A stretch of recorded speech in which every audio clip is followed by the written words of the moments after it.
the major prophet kum chacha. On say me catch was say bomoden na hwe too much GH. On say me kan ye nyane bone pa na kase ye pe wo wiase ya asondin. Asondin ti na Adam wo hu nyame ye no nyam no. Wo hu ne ma bi a wo hwehwehwehwe e wo other place ni ade. Cat won na bomoden na be hwe too much GH be hwe na subscribe bomoden o be hwe pe na wa ye subscribe o subscribe subscribe na subscribe na o subscribe a na wo benya ne ma papa a wo pe ahwe nyame hira na ura.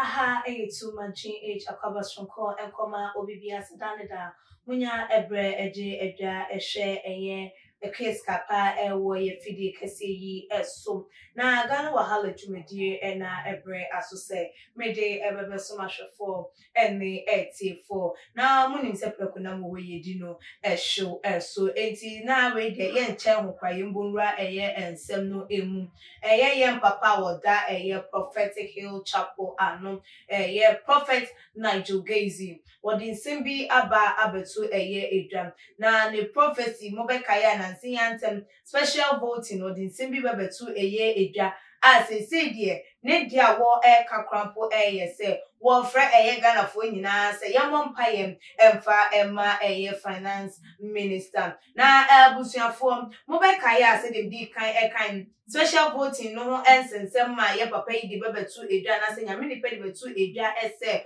ohun ese special voting na apostle peaceful pa eye achese bibia eda ne kwan so ama ballot boxes no wo same na susu de ohun ya any same beneath the boxes no asensisaye kakra bi abema akwa in favor of someone else na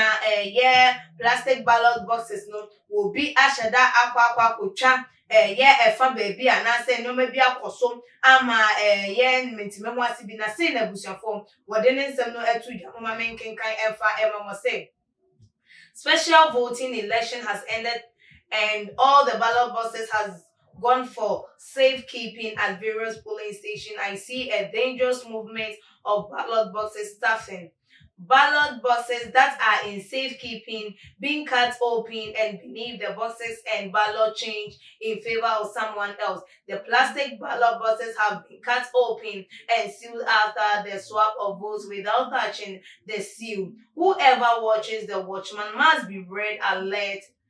that the ballot boxes are not tempted with we NNN Selma would D to a general vigilance LTV PNH. Now no actually I just see him saying Kawakawe so one and as they say what's up call ni page as to a business say or no the woman himself ni Facebook what dear won't fire a year a whole a year ago. Now no woman Ghana for you now as soon as SM BB Bonnie be an answer at the Cassie B and now BB a baba betom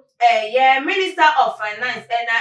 economic plan papa ken ofori ata enunti ehu ebe nya se Ghana form de wo munko todwe ebegu form na na sempa ye ne akonche na wo ebe ya wo enye emfa emanu na overseer de ema prophetic hill chapel yi ebra wo kan se Ghana for emompa ye emfa maken ofori ata no wankire se ade wei na ekoso anase same na eba ababa beto no na emum de okan ya enesem wo hu enoma eye na nsoso hu behiam se ye bebo mpa ye de na same na ocho ye e won Facebook post no I say or say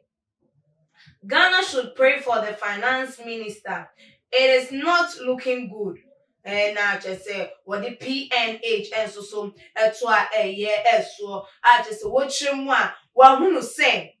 papa can oforiata finance minister and economic planning papa and no ma enkoyim bibi ekoso achese ohun ye ohun ade no so enye ade achese enika enenya ade se adepa and just say ade bonne something that is not good looking in kwande and I say looking good there and just say you're looking bad or looking worse no nti wo susu sem Ghana for emfa empire bo enye the enter papa no atwi na wodin sem we etu edwa ewie ye na Ghana for atwi mu sm na waba abontin a wo kasem unhu adepa and I say no maybe because you was see a empire. Now one chile say ebia say and as say na echo na empire no one more elbow e dey afine because woman say nipa we na eyew and I say nipa asumesi e na person want to adu a woman wani eda hom e wo say nipa no and I say we ahweye e wo say nipa no and I say who say wo bi etu amna e wo wani ma na what say yes etu amna e wo yem peswa we so e dey ato ho e dey amam say e ho na we a ene dey wo befa enti wudu won ma na nka wo ka no ayede ato mu a eno ne sa no nim say aha ene yetu amna no e dey amam enti nya de so be kwakwa ye dey akofa ho na wan ka ne hwe say ani wo bi ye wo bone ana se bibi betimi ato ana bibi enkoso yie e de fa ho enti bompaye nipa no obo fa empaye ne afa eye esoro ana wo ba fa fom ana wo ba fa mfimfi wonder beti empaye no emfa north south east and south west eno ne Ghana for edagin a wo mo ebusa ye prophet Nigel Gaisie sem eden ya na ekoso at least anka wotimu kakram o ebia eye nkwanhia o ebia eye edutuom o ebia eye nkofo bi na abo pass one person omu yufro ebia na sem ya akwambuka for meche an robesi na ebia wo mo ebeba beto ahwe so wo ekwan so ye